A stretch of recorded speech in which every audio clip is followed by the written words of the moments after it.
Today's episode of Between the Seams is brought to you by Grim Reaper Pest Solutions. Because they'll kill stuff. Oh, our hero hasn't been around for a while. I'm breaking out the mush mouth. Mark said today's video topic is 3 things that give you a competitive edge. And we'll get into that after the intro.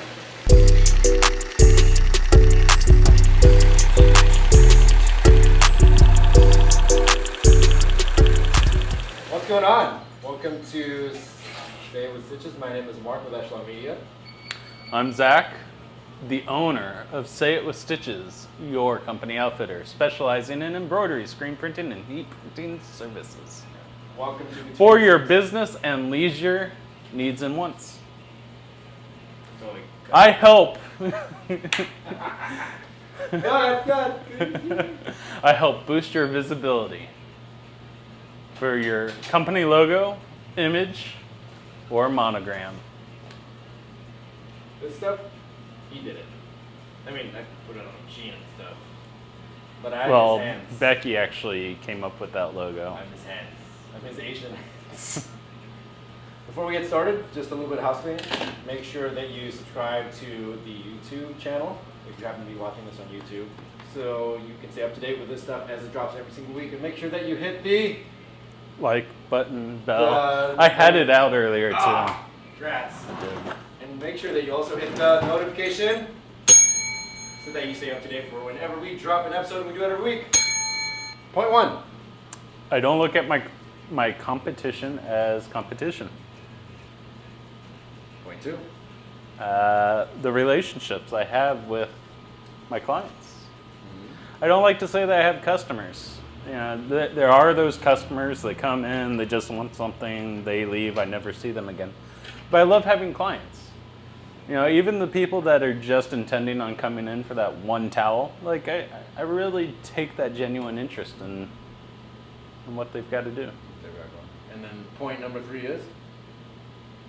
Well, my overall Nerdiness. vigilance and nerdiness and staying up to date with industry trends. You know, there's a lot of imperfections in some of the sciences that go out there with printing and embroidery, and you know, there's ways to revolutionize that coming out every day. And you know, the more I stay on top of what's hot and what's going on, the equipment that helps make our lives easier and Makes the helps process add to smoother. the quality of the things we put out.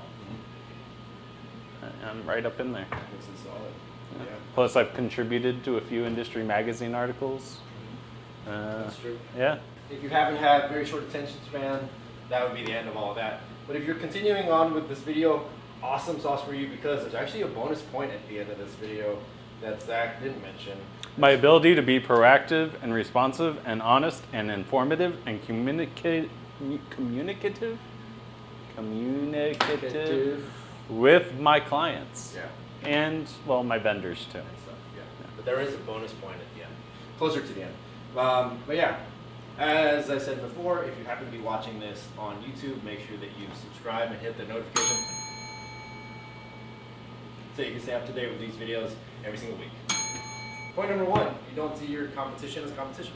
Yeah, you know, there's some things that other people may or may not do better than me. Sure. There are times where I am backed up and may not be able to take certain things on, especially when I have to keep focused on the clients I already have. So, you know, I have no problem referring out to the other businesses in the area that I trust and have seen good things from and hold a relationship with, and also that have a good relationship with their own clients. Yeah. And that's actually why I wanted to bring up this whole point, because I was thinking about it and I realized for most people on the outside, they look at you as a business and go, oh, business is competitive, and there's probably some of the business that Zach Yeah. contends and tangles with, but I've never seen, like, I don't come in the morning and go, all right, Mark, you gotta crush it today. We gotta take down so-and-so and so-and-so. So that those conversations never pop up, and if anything, more like you treat the people in this area that do a similar thing as collaborators a lot of times. And what ends up happening is they actually refer business back to you because some stuff they don't necessarily do. Exactly. So that's been the benefit of point number one. Yeah, you know. It's not like a all or nothing. Like No. In fact, I enjoy talking to other shop owners. You know, I like to see what everybody's doing. I like to help other people out if they need help. You know, when that Hurricane Irma blew through here a couple of years ago, you know, I was blessed to not have much damage done to my store other than my sign that blew down. But there were a couple other shops where they were closed for about a month. And, you know, I reached out to a couple of them and said, hey, if you need any help, let me know. I'll help you out. Yeah. Yeah, absolutely. And not very many people really pay attention to that. No. And you know, it kind of disappoints me when other shop owners see it as everybody else is competing with them. You know, there should be more of that community. You know, we all live in the same place. There's plenty of businesses coming and going out of this town for all of us. You know, and not one person can handle all of it. Plus, we all have the same common competitor overall, which is like the world of online. You know, That's true. the that print service that I won't say the full name Well, of. there's a couple of them, so. Yeah, well, there's you a know. couple. People go off to those services. They don't exactly get what they want because they don't know any better, and that's what I'm here for, Cool. as well as the other businesses in town. Yeah, so don't treat it as a competition necessarily, and that's probably like old school business. And I mean, there's plenty to go around. Like it's not all or nothing like game. Really, there's plenty in the pie to go around. I think so. Moving on, point number 2 was your relationship with your customers. Yeah, you know, whether it's just the person coming in that wants a personalized gift, or you know they're putting something on a towel, or you know that they are running a business or trying to market a business. You know, I like to take it out of just, you know, I want my monogram or logo thrown on this polo or hat. You know, I like to see what they really are trying to do. You know, like we had the lady that brought in the little fabric swatch for a quilt that she's making, and she was telling me that it was her son's high school graduation or her grandson's high school graduation. She kind of showed me a couple of things that she was interested in doing, and you know, while she was talking, I was busy designing, and I don't really think she knew what I was putting together, but you know, getting that information from her through the conversations, I pulled out a design that she loved. Yeah. You know, I like to find that hidden meaning. That's a really good point. Yeah. Because I think if you just treat the customer as a customer and not trying to build a client relationship, what ends up happening is you just focus on getting them the end result as opposed to what it is that they're trying to really do. Right. I mean, you'll get to the end result one way or the other. It's about how much deeper you go in creating something that's closer to exactly what their heart and soul is really. And people respect that. And, Yeah. you know, on the back end, they want to do more business with you. Yeah. You know, I've got people who I haven't done business with because of whatever reason, and you know, I know that they'll continue coming back to me for at least advice, if nothing else. Yeah. Yeah. Because it's almost like you dug down deep into their soul as opposed to just like, okay, here's what you want. It's like going to a fast food restaurant and you'll get what you want, but they're not exactly going to create an experience for you, and I think that's what you're creating is an experience. A must-read for everybody would be Dale Carnegie's classic, How to Win Friends and Influence People. That is a classic. I'll be honest, I have not read this entire book. I have. Like 3 times. It has been given to me about 3 times, just for whatever. My dad had given me a copy when I was back in high school. In college, I had to actually buy a copy for a class because we were referencing a few points in it. And then my father-in-law had actually given me a copy too when I got into this business and was, trying to break into that sales environment. And really, this teaches you, it's really not about sales, it's about the relationships. Yeah. I've come to really fucking love business because business is like relationship building on steroids. And you can't fuck it up. What you can, some people do, and I've made some mistakes along the way, but it teaches you, like, with friends you can kind of get away with dumb shit and be like, okay, whatever, like, we forgive that. But in business though, you'll lose customers, you'll ruin your business, people won't want to work with you anymore, and then you'll have to go and like get a normal job. So the stakes are a lot higher, and you really have to get things dialed in. And that's what I love about it, is it forces you to really develop those relationships, and not just want to be like, oh, here's the thing that you asked for, thanks, bye. So the next point was you constantly strive to keep up with trends and technologies and ideas in this space to stay up to date. Yeah. I'm a strong believer in the idea of continuing education. Granted, it doesn't have to be formal continuing education. While I have always thought about going back to get my master's, I don't necessarily need it. Doing what I do, my education comes from my vendors, going to trade shows, reading magazines about what I do, and then just the general testing of new products that I come across. Yeah. That's true across any field. I went to school for nursing. And even when I was going through school, they're telling us that everything that you're learning in this book is about 2 years old. Yeah. It's already out of date. Mm-hmm.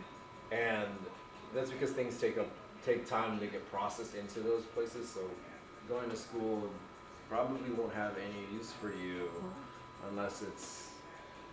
And then, like I've mentioned, I've contributed to other industry magazine articles.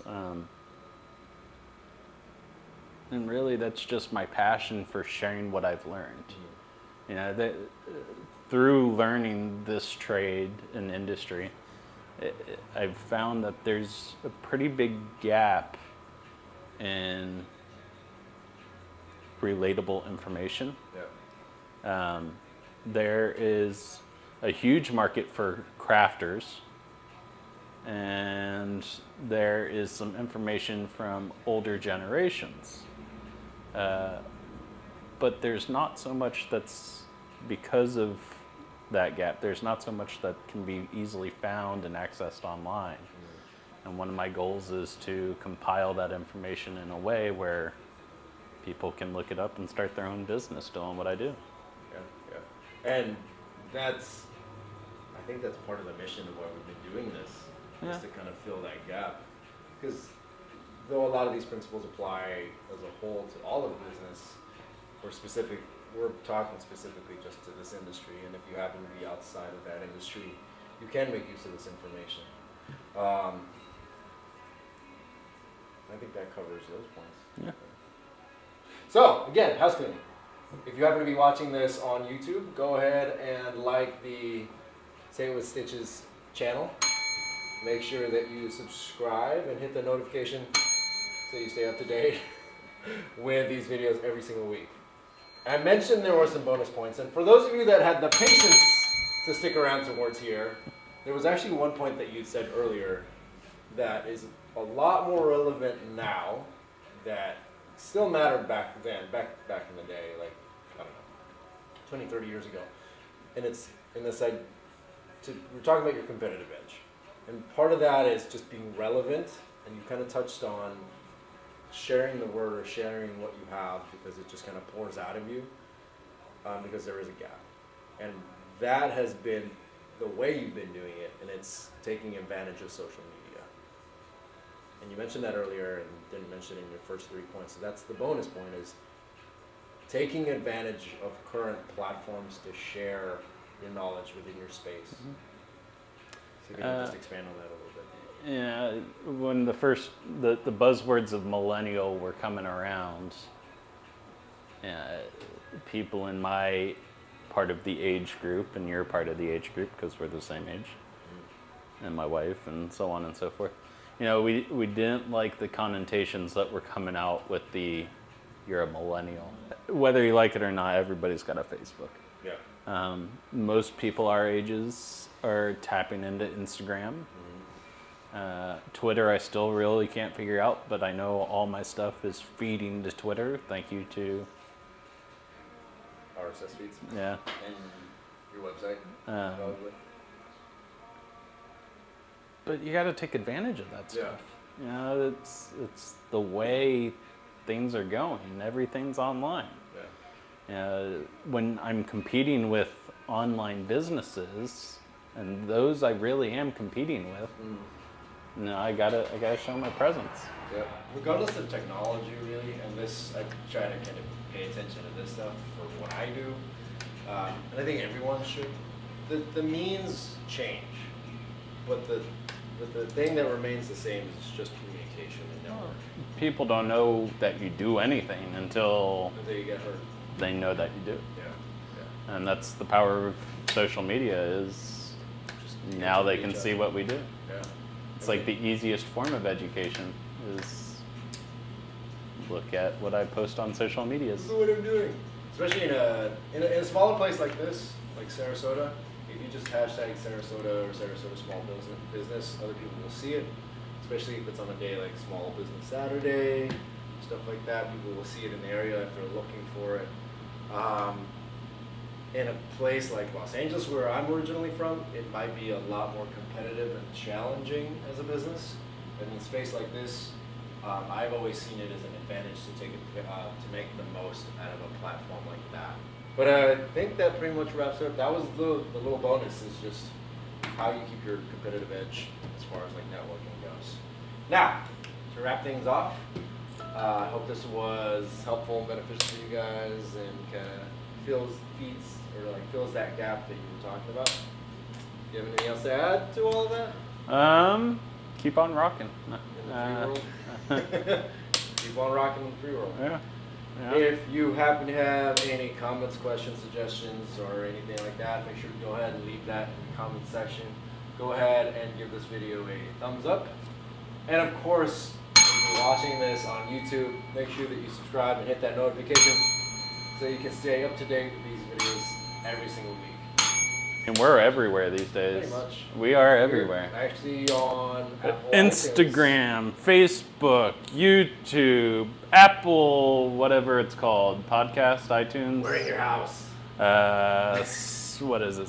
Stitcher, Spotify, Google Play, or Google Podcasts. Yep. I have gone back to my Pinterest account, so I'll start doing things with that again. All names. What else is there? Twitter, it automatically feeds from everything else. Google Plus is bye-bye. No more Google Plus. I was actually looking up social media stuff yesterday, and they still had like all the requirements of best practices for Google Plus. I was like, who needs this anymore? And it was updated for 2019. Well, yeah, stuff gets